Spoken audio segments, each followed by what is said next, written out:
Hello friends, Prabhakar Singh knowledge अड्डा में एक बार फिर से आपका स्वागत है। फ्रेंड्स, हम लोग आज विज्ञान कक्षा 10 का चैप्टर 1 पढ़ेंगे। ठीक है फ्रेंड्स, ये चैप्टर है रासायनिक अभिक्रियाएं एवं समीकरण। तो आज इस चैप्टर में हम लोग जितने भी इम्पोर्टेंट बहुविकल्पीय प्रश्न इस चैप्टर से बन सकते हैं उन सबको पढ़ेंगे। ठीक है, और साथ ही जितने भी इम्पोर्टेंट पॉइंट हैं इस चैप्टर के उन सब को एक एक करके आपको क्वेश्चंस के साथ में ही बताएंगे। तो इसके बाद आपको ये चैप्टर पूरी तरह से तैयार हो जाएगा। तो आइए वीडियो को शुरू करते हैं। देखते हैं हम लोगों का पहला क्वेश्चन। तो पहला क्वेश्चन ये है, निम्नलिखित में कौन अभिक्रिया के लक्षण नहीं है। तो आपको सभी पॉइंट्स को बताया जाएगा। ठीक है, तो कौन अभिक्रिया के लक्षण नहीं है। तो आप यहाँ ध्यान से रखें, देखेंगे जैसे जब कोई रासायनिक अभिक्रिया होती है, ठीक है, तो शुरुआत में जो भी पदार्थ लिए जाते हैं जिनसे अभिक्रिया शुरू कराई जाती है, आपको पता होगा उनको क्या कहते हैं, अभिकारक। ठीक है, क्या कहते हैं, अभिकारक। अभिकारक क्या होते हैं, जिनसे कोई अभिक्रिया शुरू कराई जाती है। और इधर जो बनते हैं, मान लिया कोई भी चीज बनी, उसको हम लोग कह देते हैं उत्पाद। और इस पूरे प्रक्रिया को क्या कह देते हैं, रासायनिक अभिक्रिया। ठीक है, तो रासायनिक अभिक्रिया में क्या क्या चीजें होती हैं। देखिए, अभिकारक के स्वरूप में परिवर्तन होता है। हाँ, जैसे शुरुआत में आपने जो चीज ली, अब यहाँ जो बनी है हो सकता है वो इससे अलग हो। तो ये वाला पॉइंट तो सही है, मतलब ये अभिक्रिया में होता है। उसके बाद देखिए, ताप का उत्सर्जन हो सकता है, उस अभिक्रिया में ताप या ऊष्मा निकले। ठीक है, हो सकता है उस अभिक्रिया में प्रकाश का भी उत्सर्जन हो। यानी कि ये सभी पॉइंट सही हैं। तो हमारा आंसर जो हो जाएगा वो कौन सा होगा, इनमें से सभी। यानी ये सभी किसके लक्षण हैं, अभिक्रिया का। तो याद देखिएगा, उसके स्वरूप में परिवर्तन हो सकता है, ताप में परिवर्तन हो सकता है, प्रकाश का उत्सर्जन हो सकता है, यानी उसकी, और देखिएगा अवस्था में परिवर्तन हो सकता है। ठीक है, उसके रंग में परिवर्तन हो सकता है। तो ये सब किसके लक्षण हैं, एक अभिक्रिया के लक्षण हैं। तो आपको ये चीजें ध्यान रखनी होगी कि क्या कोई जैसे आपसे अति लघु में ही पूछ देता है कि अभिक्रिया के लक्षण कौन कौन से हैं, लिखिए, तो कहेंगे आप उसके स्वरूप में परिवर्तन होना, उसकी अवस्था में परिवर्तन होना, उसके रंग में परिवर्तन होना, प्रकाश का उत्सर्जन होना, ताप का उत्सर्जन होना, ये सब क्या हैं, अभिक्रिया के लक्षण हैं। ठीक है, आइए नेक्स्ट क्वेश्चन देखते हैं। वैसी अभिक्रियाओं को जो प्रकाश के अवशोषण द्वारा घटित होती हैं, मतलब इन अभिक्रियाओं को क्या चाहिए, ए से अगर मान लो अभिकारक से कोई उत्पाद बन रहा है, ए क्या है, जैसे अभी बताए थे, जो जिनसे अभिक्रिया शुरू हो उनको कहते हैं अभिकारक, और इधर जो बन के तैयार हो इसको कहते हैं उत्पाद। तो कह रहा है ये अभिक्रियाएं कैसे शुरू होती हैं, प्रकाश के मतलब इनके शुरू कराने के लिए प्रकाश जरूरी है।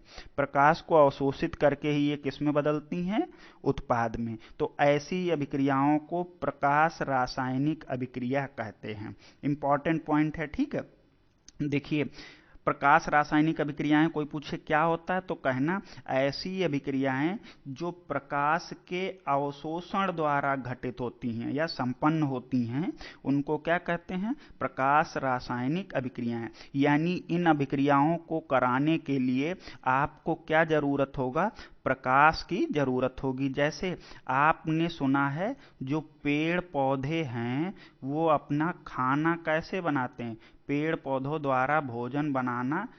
ठीक है, ये कैसी अभिक्रिया है, प्रकाश रासायनिक अभिक्रिया है। और इसका दूसरा नाम क्या है, हम लोगों ने सुना होगा, कोई आपसे पूछे प्रकाश संश्लेषण कैसी अभिक्रिया है, तो ये कैसी अभिक्रिया है, प्रकाश रासायनिक अभिक्रिया, क्योंकि ये बिना प्रकाश की अनुपस्थिति में नहीं होगी। ठीक है, प्रकाश की अनुपस्थिति में ये अभिक्रिया नहीं होगी।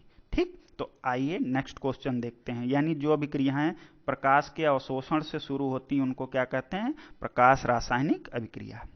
देखिए दो CO यानी CO को कहते हैं कार्बन मोनोऑक्साइड, ये ध्यान रखिएगा, ठीक है। CO को क्या कहते हैं? Carbon monoxide.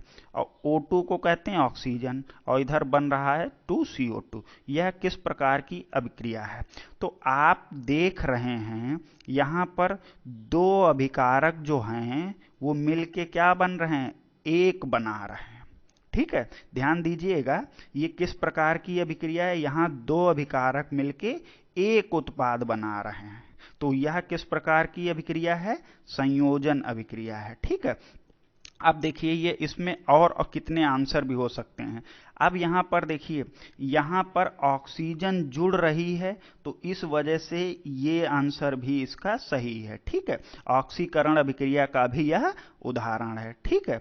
तो दोनों आंसर इसके सही हो जाएंगे।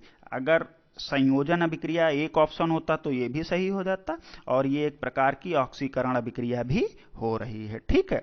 क्यों? क्योंकि ऑक्सीकरण अभिक्रिया में क्या होता है? ऑक्सीजन जुड़ती है, तो देखिए यहाँ जुड़ रही है। और संयोजन अभिक्रिया क्या कहती है? कि जो भी अभिकारक हैं वो आपस में जुड़ के कोई एक चीज बना ले। जैसे दो अभिकारक हैं तो वो इधर मिलके केवल एक बनाएं, तो उनको क्या कहते हैं? संयोजन अभिक्रिया, ठीक है। नेक्स्ट क्वेश्चन करते हैं हम लोग। फ्रेंड्स, ये सभी क्वेश्चन बहुत इंपॉर्टेंट हैं। अगर आपने अभी तक हमारे चैनल को सब्सक्राइब नहीं किया है तो कर लें, जिससे आने वाली वीडियो का नोटिफिकेशन आप तक पहुंचता रहे। कौन ऑक्सीकरण अभिक्रिया नहीं है? देखिए मोस्ट इंपॉर्टेंट है, आपको डायरेक्ट उदाहरण देके नहीं, किसी भी तरह से क्वेश्चन पूछ सकता है। तो दहन अभिक्रिया क्या होती है? जैसे कोई भी चीज, आप कोई भी अभिकारक लेंगे, उसको ऑक्सीजन की उपस्थिति में जलाएंगे, तो इस प्रकार की अभिक्रिया को क्या कहते हैं? दहन अभिक्रिया। तो देखिए ऑक्सीकरण भी एक प्रकार की क्या है? दहन अभिक्रिया। क्यों? क्योंकि इसमें ऑक्सीजन का इस्तेमाल हो रहा है। श्वसन में आप सभी को पता है ऑक्सीजन ग्रहण की जाती है, तो ये भी एक प्रकार की कैसी है? ऑक्सीकरण अभिक्रिया। और देखिए भोजन का पचना, भोजन पचने के लिए जो आप सांस लेते हैं उसी ऑक्सीजन का इस्तेमाल होता है भोजन को तोड़ने के लिए, या फिर कहा जाए पचाने के लिए, तो इसमें भी ऑक्सीजन का प्रयोग हो रहा है। अवक्षेपण ऐसी अभिक्रिया है जो जिसमें ऑक्सीजन का प्रयोग नहीं होता है, ऑक्सीजन का प्रयोग नहीं होता है। तो ऑक्सीजन का प्रयोग नहीं होता है, तो यानी ये कैसी अभिक्रिया होगी? ऑक्सीकरण अभिक्रिया नहीं होगी, ठीक है। ऑक्सीजन का प्रयोग नहीं होता है, याद रखेंगे। अवक्षेपण अभिक्रिया में ऑक्सीजन का प्रयोग नहीं होता है, अतः अवक्षेपण अभिक्रिया जो है वो ऑक्सीकरण अभिक्रिया नहीं है। तो यहाँ पे आपको सीखने को क्या मिला? जो दहन अभिक्रिया है वो भी क्या होगी? ऑक्सीकरण होगी। श्वसन भी कैसी अभिक्रिया है? ऑक्सीकरण अभिक्रिया है। भोजन का पचना भी कैसी अभिक्रिया है? ऑक्सीकरण अभिक्रिया। तो ये तीनों उदाहरण आप वेरी इंपॉर्टेंट हैं, उनको याद रखेंगे कि ऑक्सीकरण अभिक्रिया के उदाहरण बताइए, तो आप ये तीनों के उदाहरण दे सकते हैं, ठीक है। आइए नेक्स्ट क्वेश्चन करते हैं। प्राकृतिक गैस, जो घरों में, जो दलदलों में या फिर कहीं से भी जो गैस प्राप्त होती है, जैसे कई सारे पेट्रोलियम खनिज निकलते हैं, उनके साथ जो गैस निकलती है उसको क्या कहते हैं? प्राकृतिक गैस का दहन। देखिए समझिए, यहां से ही शब्द पकड़िए, दहन किस प्रकार का रासायनिक अभिक्रिया है? तो अभी हमने पढ़ा था दहन कैसी अभिक्रिया है? दहन कैसी है आप बताइए, बोलिए। प्राकृतिक गैस का दहन किस प्रकार की अभिक्रिया है? तो आप यहां देखिए, जैसे कोई भी ईंधन आप ले लिया हमने, मेथेन है, ठीक है। मेथेन एक गैस है, आप इसका दहन करने के लिए क्या करेंगे? इसको जलाएंगे, और जलाने पे ये कुछ भी बनाए, साथ में आपको क्या देगा? दहन करने पर यह क्या देगा? ऊष्मा उत्सर्जित करेगी। तो इसलिए कि जो दहन अभिक्रियाएं होती हैं वो कैसी अभिक्रियाएं होती हैं? ऊष्मा छेपी अभिक्रियाएं होती हैं। इंपॉर्टेंट, बहुत इंपॉर्टेंट है। जैसे आपसे पूछा दहन, दहन में क्या होता है? जब भी किसी पदार्थ का आप दहन करेंगे, दहन माने होता है जलाना, ठीक है। तो जब भी आप किसी पदार्थ को जलाएंगे, तो दहन माने क्या होता है? जलाना। और जब जलाएंगे तो वहां से क्या होगा? ऊष्मा निकलेगी, और चूंकि ऊष्मा निकलेगी इसलिए वो कैसी अभिक्रिया होगी? ऊष्मा छेपी अभिक्रिया होगी, ठीक है। फ्रेंड्स, अगर आपको वीडियो पसंद आ रही है तो उसको, चैनल को सब्सक्राइब करें और वीडियो को लाइक कर दें। देखिए रासायनिक अभिक्रिया के दौरान किसी पदार्थ में ऑक्सीजन का ह्रास, ह्रास माने होता है कमी, इंपॉर्टेंट शब्द है बहुत, कमी, या फिर कहिए ऑक्सीजन का निकलना, ये दोनों शब्द याद रखेंगे, ठीक है। ह्रास माने क्या होता है, किसी पदार्थ में ऑक्सीजन की कमी होना या फिर ऑक्सीजन का निकलना, क्या कहलाता है। तो देखिए ऑक्सीजन का निकलना क्या कहलाएगा, अपचयन कहलाता है। ऑक्सीजन का निकलना, ध्यान से देखिए, ऑक्सीजन का निकलना उसको क्या कहते हैं, याद रखेंगे, ऑक्सीजन का निकलना कहलाता है अपचयन। या फिर आप में और को एक चीज कहे, इलेक्ट्रॉन, मोस्ट इंपॉर्टेंट, इलेक्ट्रॉन का ग्रहण करना, ग्रहण करना भी क्या कहलाता है, अपचयन। और एक और पॉइंट है, ध्यान दीजिएगा, हाइड्रोजन का जुड़ना भी क्या कहलाता है, अपचयन। ये तीनों बातें आप ध्यान रखेंगे अपचयन की हैं क्या। और या तो ऑक्सीजन निकल रही हो तो भी हम कहेंगे अपचयन है, इलेक्ट्रॉन ग्रहण किए जा रहे हो तो भी कहेंगे अपचयन है, और हाइड्रोजन जुड़ रहा हो तो भी कहेंगे अपचयन है। तो यहाँ क्या, ऑक्सीजन की कमी हो रही है, तो ये किस प्रकार की अभिक्रिया होगी, अपचयन अभिक्रिया होगी, ठीक है। नेक्स्ट क्वेश्चन करते हैं हम लोग, रासायनिक समीकरण को उपयोगी बनाने के लिए कौन सा उपयुक्त नहीं है। इसको देखिएगा, कौन सा उपयुक्त नहीं है, तो मतलब कोई जब रासायनिक समीकरण लिखा हो तो उसमें क्या चीज लिखना उपयोगी नहीं है। देखिए भौतिक अवस्थाओं का निरूपण ये बहुत जरूरी होता है, कौन सी चीज ठोस है उसके लिए सॉलिड लिख देते हैं, कौन सी चीज द्रव है उसके लिए लिक्विड लिख देते हैं, और अगर कोई चीज गैस होती है तो उसके लिए हम ऐसा एरो बना देते हैं।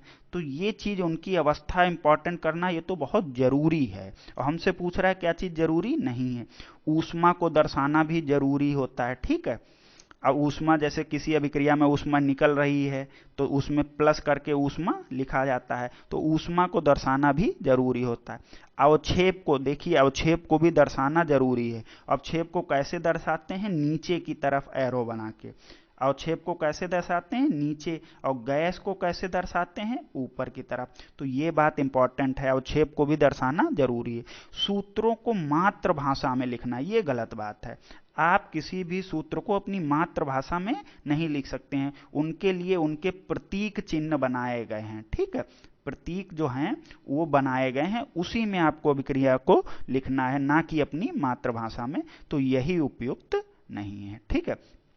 फ्रेंड्स, आप जो ये जितने भी बहुविकल्पीय क्वेश्चंस हैं इनको यहाँ पर कॉन्सेप्ट के साथ पढ़ रहे हैं, ठीक है। तो अगर कल को ये क्वेश्चन लिखने के लिए भी आ जाते हैं तो भी आप आसानी से लिख सकते हैं। निम्नलिखित में कौन सी सूचना रासायनिक समीकरण से प्राप्त नहीं होती है। तो देखिए अभी पीछे जो क्वेश्चन पढ़ा था ठीक वही, कि जो रासायनिक समीकरण दिया होता है उससे हमें क्या चीज पता नहीं लगती है, ठीक है।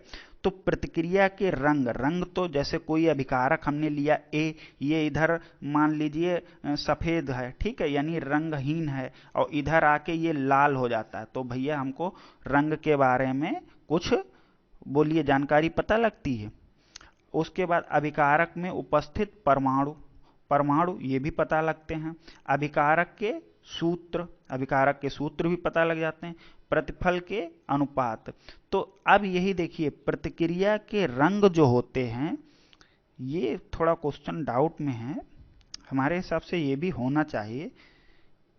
हाँ एक मिनट, ये देखिए, सूचना समीकरण से प्राप्त नहीं होती, तो याद रखिएगा जो समीकरण में केवल उसकी अवस्था को बताया जाता है, ठीक है, अवस्था यानी ठोस है, द्रव है और गैस है, इसको बताया जाता है, और साथ में उसको क्या, अवक्षेप को बताया जाता है, जैसे अभी हमने पढ़ा था।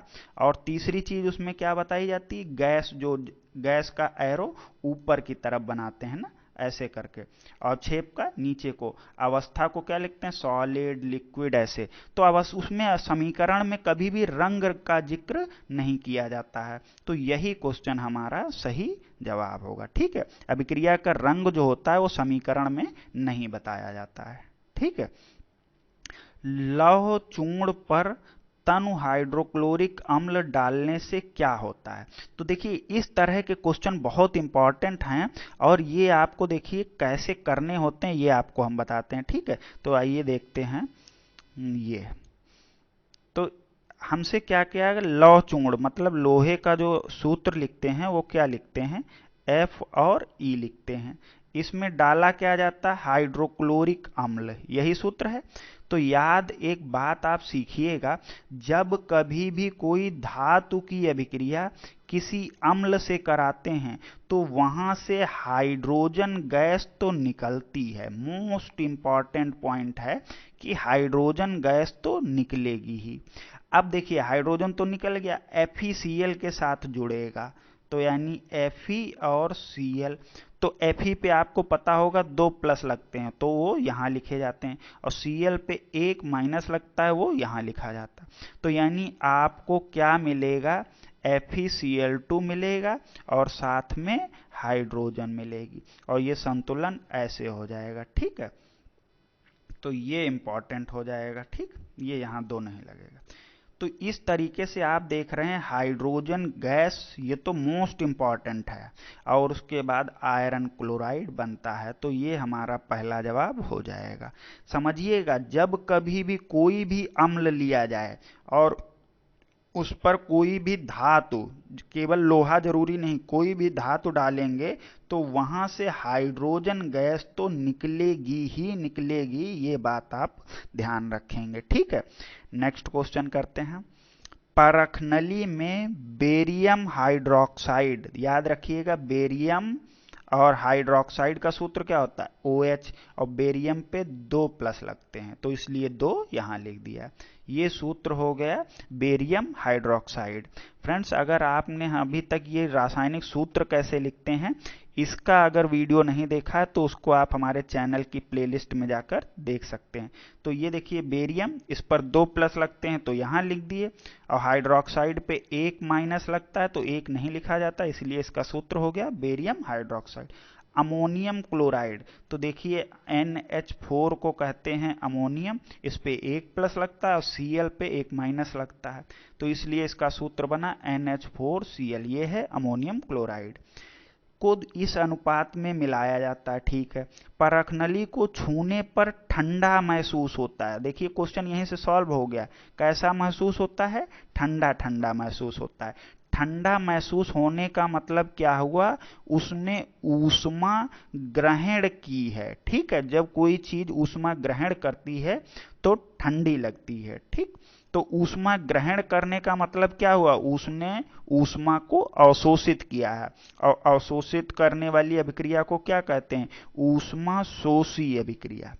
ठीक है, ध्यान रखिएगा, जब भी कोई चीज अगर आपको ठंडी लगती है तो यानी वो आपसे क्या कर रही है, ऊष्मा ग्रहण कर रही है, और ऐसी अभिक्रियाओं को क्या कहते हैं, ऊष्मा शोषी। तो फ्रेंड्स, अगर आप क्वेश्चंस को ध्यान से पढ़ते हैं तो हिंट जो है वो आपको क्वेश्चन से ही मिल जाती है। ठीक है, तो फ्रेंड्स इस चैप्टर का ये पार्ट 1 है। ठीक है, तो इस चैप्टर का जो ये पार्ट 1 है इसमें हम लोगों ने 10 क्वेश्चंस को डिस्कस किया। ठीक है, तो अगले जो 10 क्वेश्चन हैं उनको हम लोग नेक्स्ट वीडियो में डिस्कस करेंगे। तो अगर आपने अभी तक चैनल को सब्सक्राइब नहीं किया है तो चैनल को सब्सक्राइब कर दें और वीडियो को लाइक कर दें। मिलते हैं नेक्स्ट वीडियो में।